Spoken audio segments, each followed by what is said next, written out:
말씀 같이 보겠습니다. 요한복음 12장 37절에서 43절까지. 요한복음 12장 죄송합니다. 요한복음 12장 37절에서 43절까지. 한 절씩 교독합니다. 제가 먼저 37절 읽습니다. 이렇게 많은 표적을 그들 앞에서 행하셨으나 그를 믿지 아니하니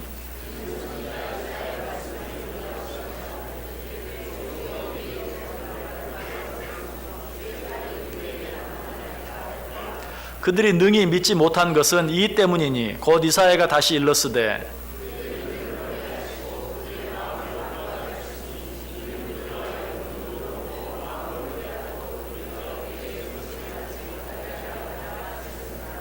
이사야가 이렇게 말한 것은 주의 영광을 보고 주를 가리켜 말한 것이라.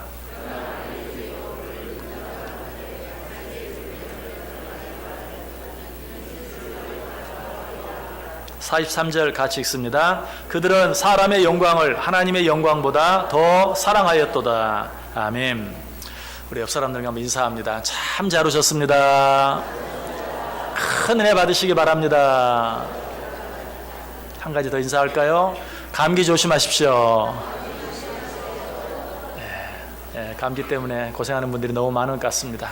날씨가 너무 추운데 감기 조심하시고 항상 건강하시기 바랍니다. 자, 요한복음 이제 12장 마지막 부분에 들어가게 되는데요. 우리가 중간에 좀 공백이 있긴 했지만 요한복음을 오랜 시간에 걸쳐서 생각해 보았습니다. 요한복음 1장을 시작하고 난 후에 어떤 말씀들, 예수님께서 행하신 수많은 일들에 대해서, 그 가운데서도 정말 하나님의 아들이 아니면 도무지 행할 수 없는 놀라운 기적적인 사건들에 대해서 우리가 많이 생각해 보았어요. 제일 먼저 행하신 기적이 어떤 기적이었습니까? 가나의 혼인잔치에서 물로 포도주를 만드신 기적. 또 베데스다 연못가에서 38년 된 병자를 일어나 걷게 해주신 일, 또 물고기 2마리와 보리떡 5개로 5,000명을 먹이신 오병이어의 기적 뿐만 아니라 날 때부터 소경되었던 자, 그 눈에 침으로 이긴 진흙을 발라주시면서 실로암에 가서 씻으라 하심으로 날 때부터 소경되었던 눈을 뜨게 해서 보게 해주신 사건, 무엇보다도 죽은 지 나흘이나 되어서 썩어서 냄새가 나는 그런 나사로를 무덤 가운데서 불러내심으로 살아나오게 하시는, 도무지 우리 인간으로서는 상상할 수 없는 그런 기적을 행하시는 그런 하나님의 예수 그리스도의 모습에 대해서 우리가 생각해 보았습니다. 자, 그런데 이제 이런 예수님의 공생애가 서서히 끝나가고 있습니다. 아니, 어떻게 보면 실제적으로는 그 예수님의 그런 공적 사역이 끝났다라고도 말할 수 있어요. 우리가 지난 시간에 생각해 본 36절 말씀 보시면 너희에게 아직 빛이 있을 동안에 빛을 믿으라. 그리하면 빛의 아들이 되리라. 예수께서 이 말씀을 하시고 그들을 떠나가서 숨으시니라. 아직은 기회가 있어요. 그러나 그 기회가 얼마 남지 아니한 것을, 아직은 너희에게 빛이 있다. 빛이 있는 동안에 믿으라. 이 빛이 떠나고 나면 너희들에게 그 기회가 없어질 것이다 라고 말하면서 예수님이 그들을 떠나 숨으시는 이 모습을 보면서 이제 예수님의 그 사역이 얼마 남지 않았고 거의 끝나가고 있는 것을 우리가 분명히 알 수 있어요. 무엇보다도 이 13장부터 남은 예수님의 공생애가 계속 진행이 되긴 하지만 대부분 13장부터는 예수님께서 모든 무리들을 향한 공적인 그런 삶보다도 예수님의 제자들과 함께 어떻게 보면 개인적인 그런 시간들을 보내시는 그런 모습을 더 많이 보게 돼요. 자, 이처럼 예수님의 공생애가 이제 끝나가고 있는데 이 예수님의 지금까지의 사역에 대해서 사도 요한은 어떻게 기록하고 있습니까? 사도 요한은 지금까지 이제 예수님이 행하신 그런 모든 일들을 정리하면서, 그리고 앞으로 남은 사역들을 이제 바라보면서 어떻게 보면 전반기 예수님의 공생애 거의 모든 부분들의 에필로그와 같은 그런 글을 오늘 본문에 기록하고 있어요. 자, 그 내용이 어떤 내용입니까? 참으로 놀라운 말씀이 오늘 본문에 기록되어 있죠. 아니, 어떻게 보면 너무나 실망스러운 말씀이 기록되어 있는 것을 보게 돼요. 방금도 말씀드렸던 것처럼 예수님께서 그토록 열심히, 그토록 많은 일들을 행하시면서 무엇보다도 하나님의 아들이 아니면 행할 수 없는 놀라운 기적들, 이적들, 표적들을 행하면서 그의 공생애를 보내며 지금까지 왔는데 그 결과가 어떠했다고 말합니까? 사람들이 그것을 믿지 못했다. 사람들이 그 많은 일들을 보고도 예수님을 믿지 못했다. 아니, 좀 더 정확하게 말하면 믿지 않았다라고 이야기하고 있는 것을 보게 돼요. 37절 보세요. 이렇게 많은 표적을 그들 앞에서 행하셨으나 그를 믿지 아니하니. 어떻게 이럴 수 있습니까? 오늘 본문은 그 이유가 무엇이라고 말하고 있습니까? 38절 보세요. 이는 선지자 이사야의 말씀을 이루려 하심이라. 선지자 이사야가 예언한 말을 이루게 하기 위해서 그렇다라고 이야기하고 있어요. 이사야 선지자가 어떻게 예언했습니까? 이사야 53장 1절에 우리가 전한 것을 누가 믿었느냐? 여호와의 팔이 누구에게 나타났느냐? 예수님께서 이 땅에 오시지만 아무도 그를 믿지 아니할 것이다 라고 예언했어요. 자, 그렇다면 이사야 선지자가 예수님이 오시기 700여 년 전에 예언한 이 내용을 이루기 위해서 지금 예수님 주위에 많은 사람들이 구약에 그렇게 예언되어져 있어. 그러니까 우리가 예수님을 믿으면 안 돼. 그러면 구약의 예언이 이루어지지 않는 거야. 구약의 예언을 이루기 위해서 우리가 예수님을 안 믿어야 돼. 여러분, 이런 마음으로 구약의 예언이 온전히 성취되게 하기 위해서 그들이 일부러 고의로 예수님을 믿지 않고 있습니까? 그럴 리가 없죠. 그것은 아니. 자, 그렇다면 유대인들이 선지자 이사야가 예수님께서 이 땅에 오시지만 아무도 믿지 아니할 것이라는 이 말씀을 이루게 하기 위해서 그렇게 한 것이 아니라면 왜 지금 그들은 예수님을 믿지 못하고 있습니까? 그것은 예수님께서, 하나님께서 그들을 그렇게 만드신 것이 아니라 그들 자신의 고집, 또 그들 자신의 완악한 마음, 그것 때문에 예수를 믿지 못하고 있고 그들이 예수를 믿지 못함으로 말미암아서 자연스럽게 이사야 선지자가 예언한 그 예언이 이루어지고 있는 것이, 그 예언을 이루기 위해서 그들이 그렇게 하는 것이 아니라 그들은 자기 마음대로, 자기들의 고집대로, 자기들의 완악한 마음대로 예수를 믿지 않고 있어요. 그러나 그 일을 통해서 이사야 선지자가 예언한 그 예언이 이루어지고 있을 뿐이라는 것이, 여러분, 이런 일은 우리 주위에 있는 불신자들을 통해서도 분명히 알게 돼요. 자, 여러분 혹시 남편이 믿지 않거나 아내가 믿지 않거나 자녀가 믿지 않거나 부모가 믿지 않거나 여러분 친구나 이웃이 믿지 않으면 어때요? 아마 그 사람들을 위해서 틀림없이 기도할 거예요. 그리고 기회가 될 때마다 교회 가자고 전도할 것이. 그럼에도 불구하고 어떻습니까? 그들은 우리에 감사하다고 합니까? 아니, 그 사람들 가운데 대부분의 사람들이 아직도 예수를 믿지 아니하고 오히려 그렇게 하는 우리를 비웃고 조롱하고 핍박까지 하는 그런 모습을 보게 되죠. 왜 이런 일들이 있습니까? 예수님께서 그렇게 할 것이라고 예언하셨어요. 요한복음 15장 18절 19절 보면 세상이 너희를 미워하면 너희보다 먼저 나를 미워한 줄 알라.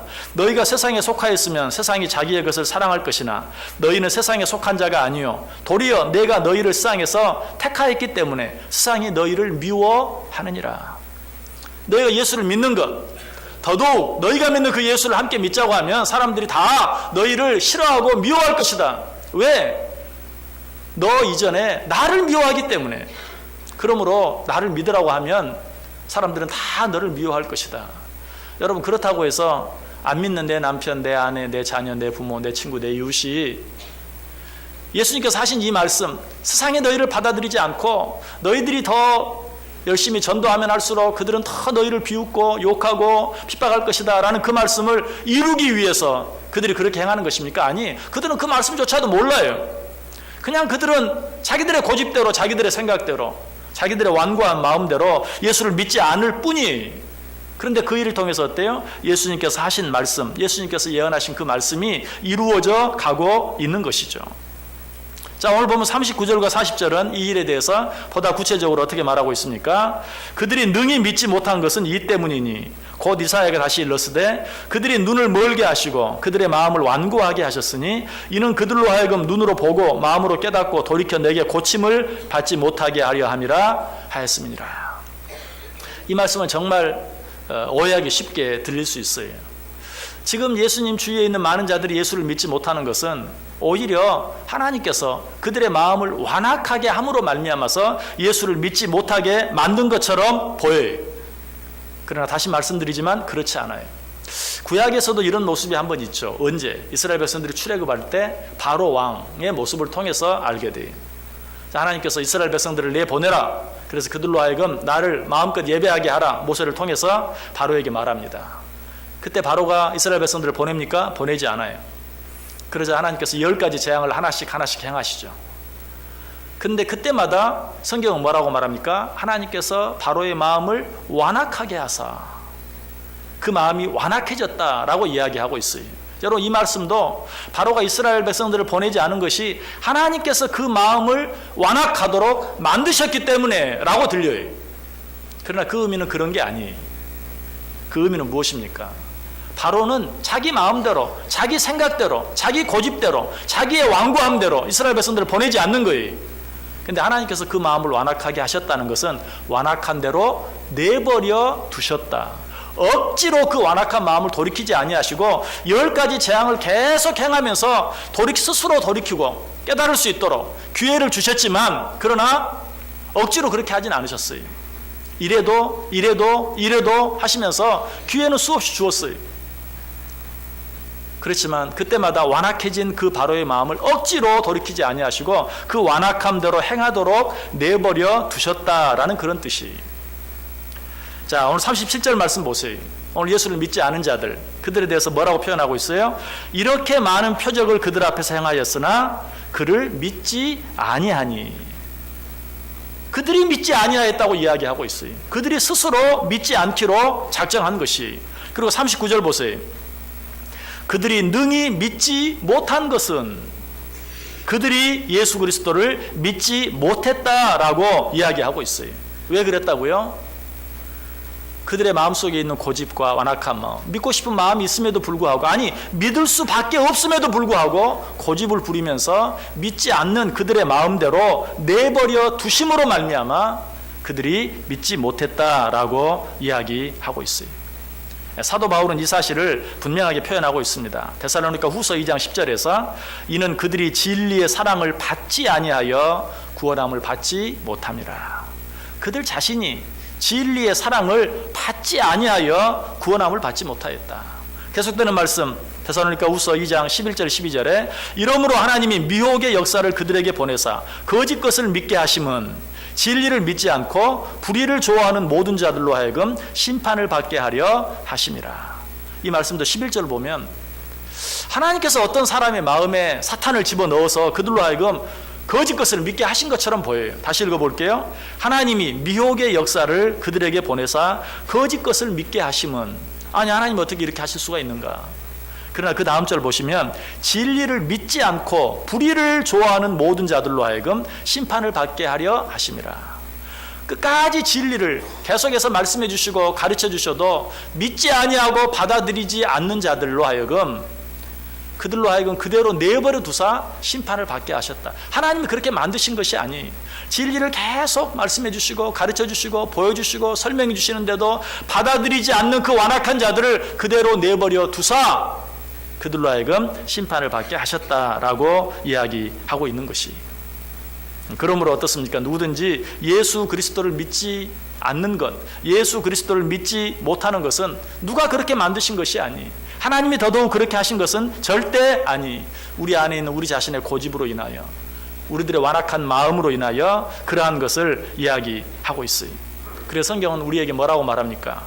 이사야 55장 6절에 너희는 여호와를 만날 만한 때에 찾으라. 가까이 계실 때에 그를 부르라. 무슨 말이에요? 내가 너희들로 하여금 믿을 수 있는 기회를 줄 때 그 기회를 놓치지 말고 붙잡아라. 그래서 고린도후서 6장 1절 2절은 또 뭐라고 말합니까? 우리가 하나님과 함께 일하는 자로서 너희를 권하노니 하나님의 은혜를 헛되이 받지 말라. 이르시되 내가 은혜 베풀 때에 너에게 듣고 구원의 날에 너를 도왔다 하셨으니 보라 지금은 은혜 받을 만한 때요 보라 지금은 구원의 날이로다. 지금이 은혜 받을 때다. 이 기회를 놓치지 말라. 하나님은 절대로 우리를 억지로 당기지 않으세요.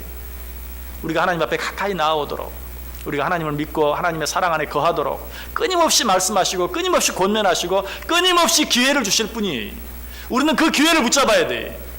하나님께서 또 한 번 말씀하시는 것이 지금이 그 시간이다. 지금이 은혜 받을 만한 때다. 지금이 구원 받을 때다. 어떤 다른 핑계로, 어떤 다른 이유로 너희들의 고집 부리지 말고 지금 내 앞에 나아오라. 지금 내 앞에 너희들의 믿음을 고백하고 내가 너희들을 예비한 이 은혜와 축복을 받아 누리라 라고 말씀하고 있는 것이, 오늘 보면 바로 앞 구절에도 그런 말씀이 있었죠. 지난 시간에 생각한 36절 말씀 다시 보시면 너희에게 아직 빛이 있을 동안에 빛을 믿으라. 그리하면 빛의 아들이 되리라. 예수께서 이 말씀을 하시고 그들을 떠나가서 숨으시니라. 아직 너희들에게 빛이 있다. 이 빛이 있는 동안에, 이 빛이 있는 이 기회를 놓치지 말고 이 기회를 붙잡으라 라고 이야기하고 있는 것이. 자, 그런데 이런 말씀을 들으면서 또 한번, 지금 왜 그런 말씀들을, 또 어떻게 보면 좀 더 복잡하고 어려운 것처럼 들려지는 그런 이야기들을 왜 우리에게 합니까? 우리는 이미 예수 그리스도를 믿지 않습니까? 그래서 이 자리에 나와 있지 않습니까? 하나님 앞에 예배하고 있지 않습니까? 예수 그리스도를 믿을 만한 이 기회를 놓치지 말고 붙잡으라라고 왜 우리에게 이야기하고 있습니까? 자, 오늘 지금 예수님 주위에는 어떻습니까? 예수님을 믿지 못하는 자들이 많이 있어요. 이 사실을 통해서 우리에게 주려고 하는 교훈이 있어요. 자, 42절 보세요. 그러나 관리 중에도 그를 믿는 자가 많대 바리새인들 때문에 드러나게 말하지 못하니 이는 출교를 당할까 두려워함이라. 자, 이 말씀은 믿지 않는 자들을 향해서 뿐만 아니라 마음으로는 믿으면서도 겉으로 드러나게 말하지 못하는 자들을 향하여 지금 말씀하고 있는 것이, 쉽게 말하면 마음속으로는 예수를 믿지만 입으로 예수를 시인하지 못하는 자들, 내가 예수 믿는 자인 것을 모든 사람들에게 나타내 보이지 못하는 자들. 오늘 예수님 주위에 있는 자들이 왜 믿으면서도 겉으로 드러나게 말하지 못했습니까? 요한복음 9장 22절에 보면 유대인들이 누구든지 예수를 그리스도로 시인하는 자는 출교하기로 결의하였으므로 그들을 무서워함이로라. 자, 마음으로는 예수를 믿어요. 그럼에도 불구하고 내가 예수를 믿는다고 시인하면, 고백하면 출교당할까 봐 두려웠어. 당시 출교를 당한다는 것은 단순히 교회에서만 쫓겨나는 것을 말하는 것이 아니라 당시 사회에서는 이 세상에서 살아갈 수 없게 되어지는 것과 같아요. 그래서 출교를 당하는 것을 두려워해서 마음속으로는 믿으면서도 겉으로 말하지 못했다라고 이야기하고 있어요. 자, 여기서 우리는 한 가지 질문을 해볼 수 있어요. 마음으로만 믿으면 되는 것 아닙니까? 꼭 입으로 시인해야 합니까? 우리가 너무나 많이 듣는 이야기죠. 또 우리 스스로 많이 질문했던 내용이. 자, 그러나 이 일에 대해서 주님께서 분명하게 명백하게 대답해 주시죠. 누가복음 12장 8절과 9절에 내가 또한 너희에게 말하노니 누구든지 사람 앞에서 나를 시인하면 인자도 하나님의 사자들 앞에서 그를 시인할 것이요 사람 앞에서 나를 부인하는 자는 하나님의 사자들 앞에서 부인을 당하리라. 또 바울 사도도 분명하게 말합니다. 로마서 10장 9절 10절에서 내가 만일 내 입으로 예수를 주로 시인하며 또 하나님께서 그를 죽은 자 가운데 살리신 것을 내 마음에 믿으면 구원을 받으리라.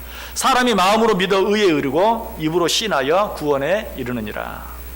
자, 이런 말씀들이 우리에게 가르쳐 주는 것이 무엇입니까? 그것은 제 아무리 마음속으로 예수를 믿는다 할지라도 입으로 시인하지 아니하면 구원받지 못한다, 그 이야기입니까? 그렇지 않아요. 만약 그렇다면 벙어리는 절대로 구원받지 못하겠네요.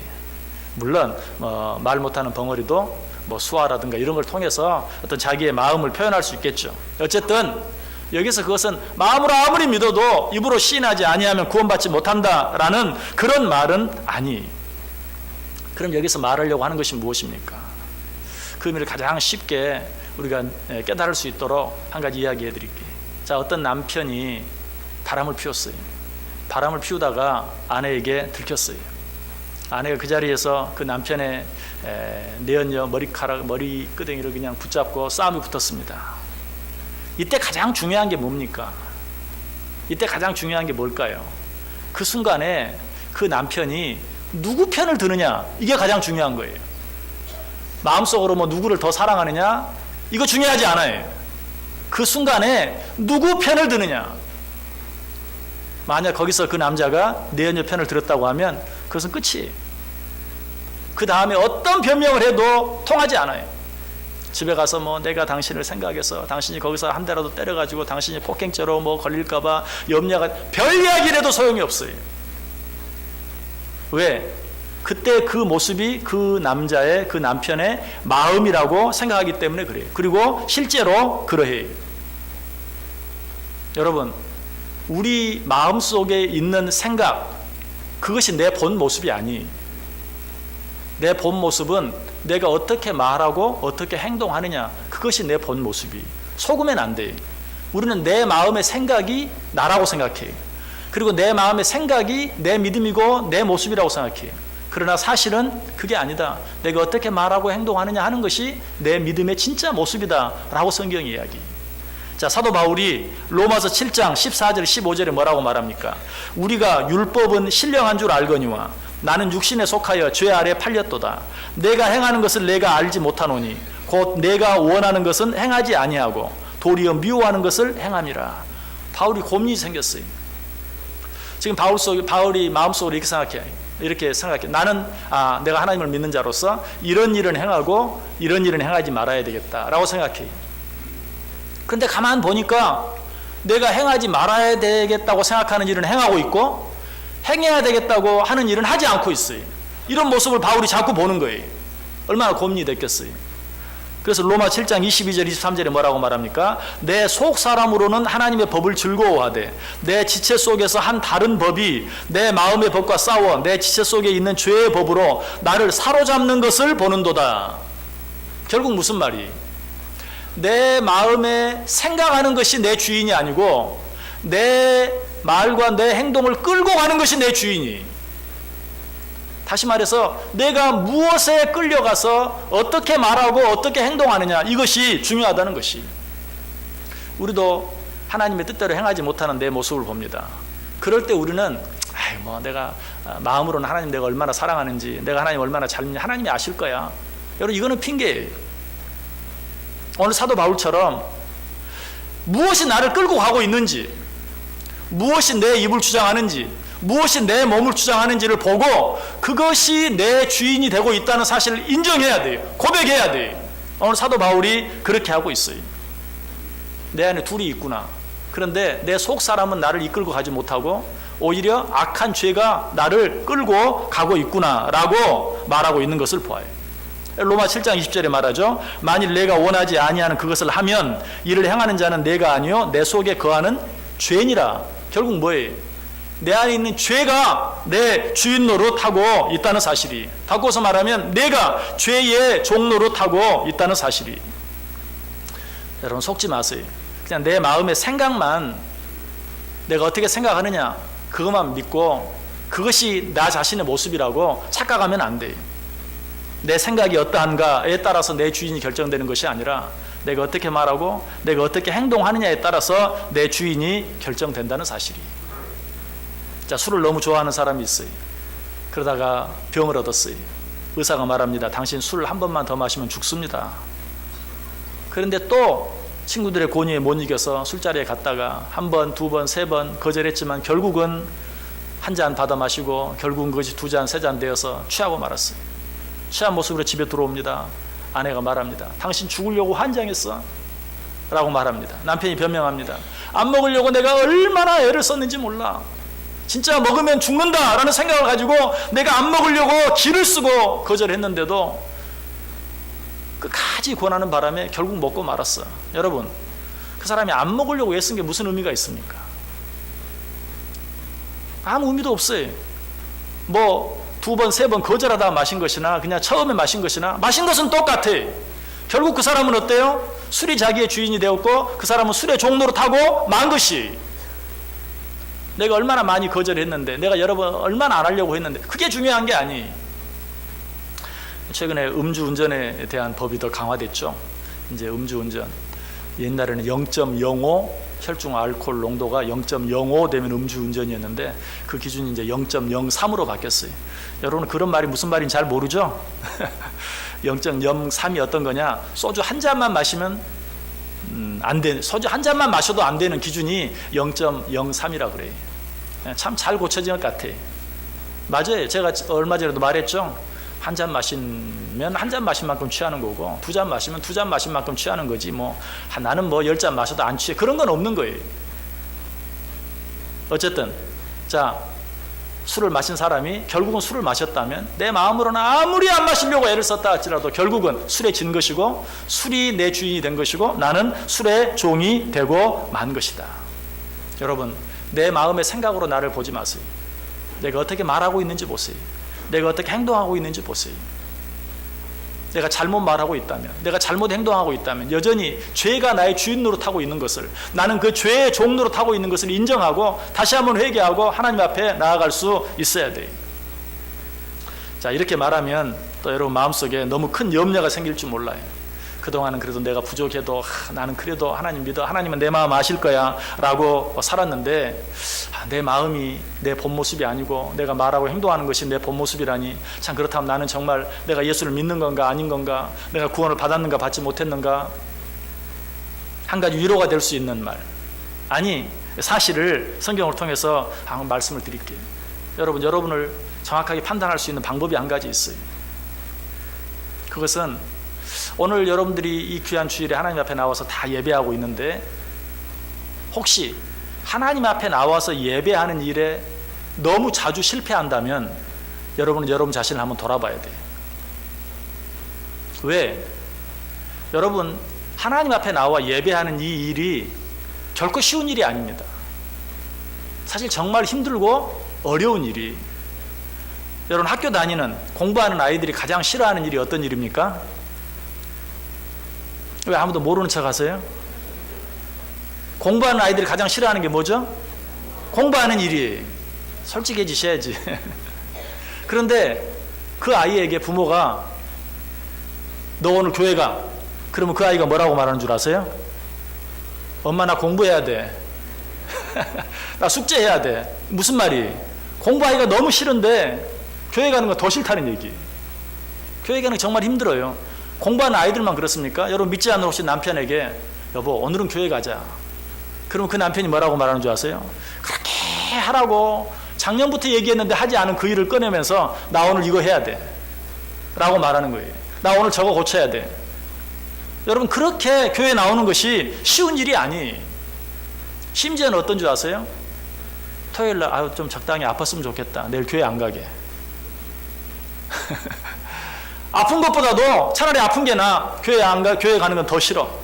여러분 이런 사람도 많이 있어요.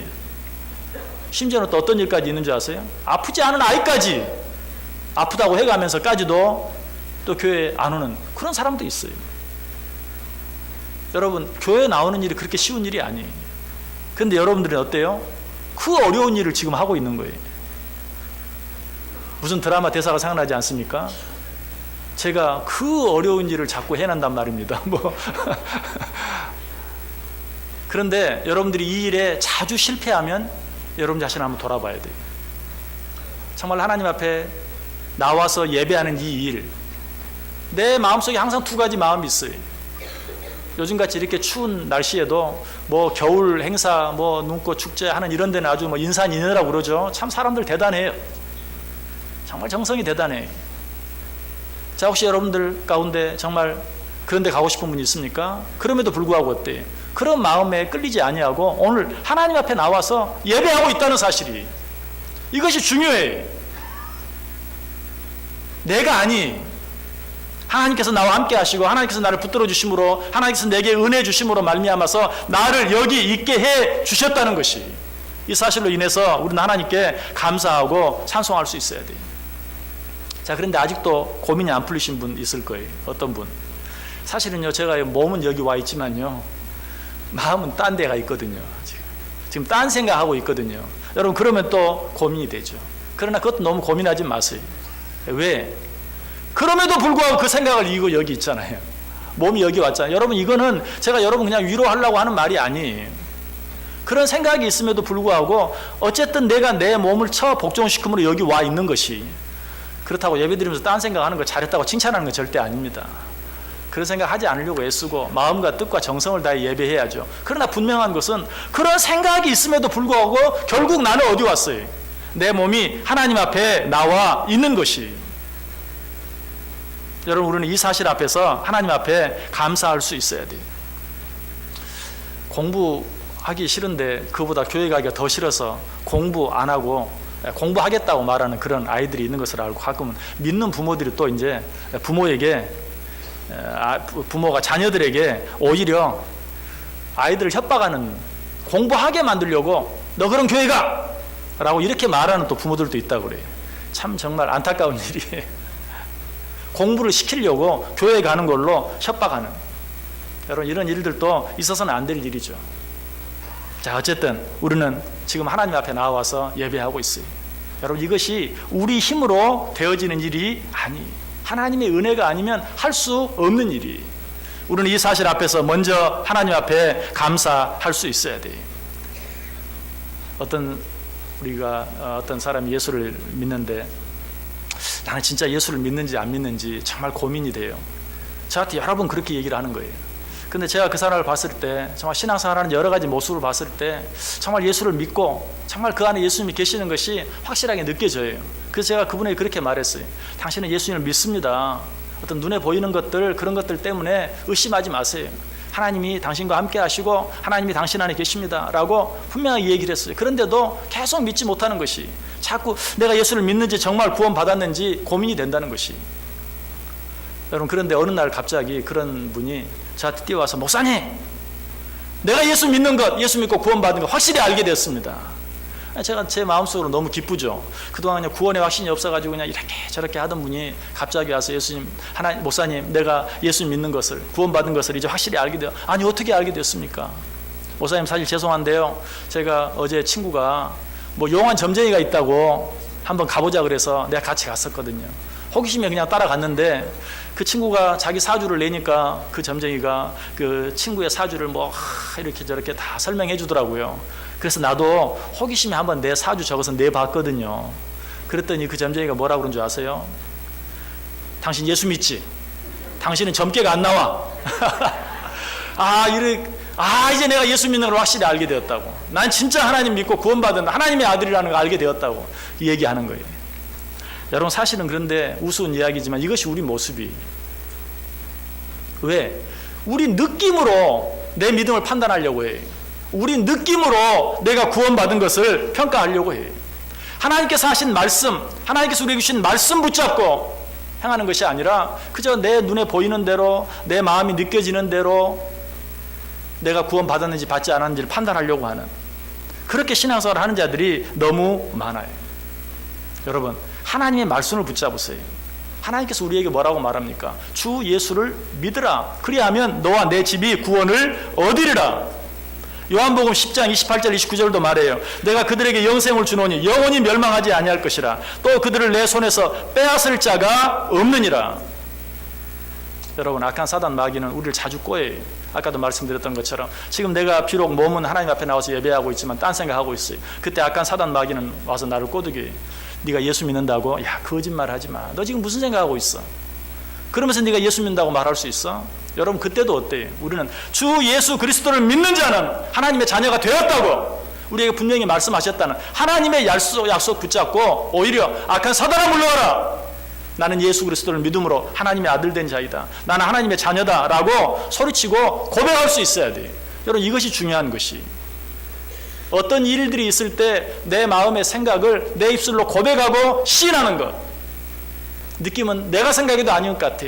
내가 진짜 하나님의 아들이라고, 내가 하나님의 딸이라고, 내가 하나님을 믿음으로 구원받았다고.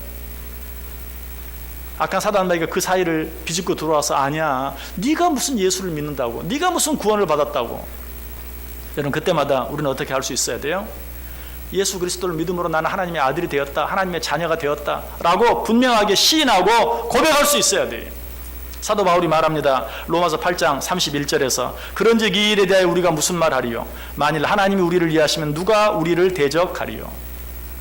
하나님 우리와 함께 하시는데 누가 우리를 이 하나님의 사랑에서 끊어놓을 수 있겠느냐? 계속 말하죠. 내가 확신하노니 사망이나 생명이나 천사들이나 권세자들이나 현재일이나 장래일이나 능력이나 높음이나 깊음이나 다른 어떤 피조물이라도 우리를 우리 주 그리스도 예수 안에 있는 하나님의 사랑에서 끊을 수 없느니라.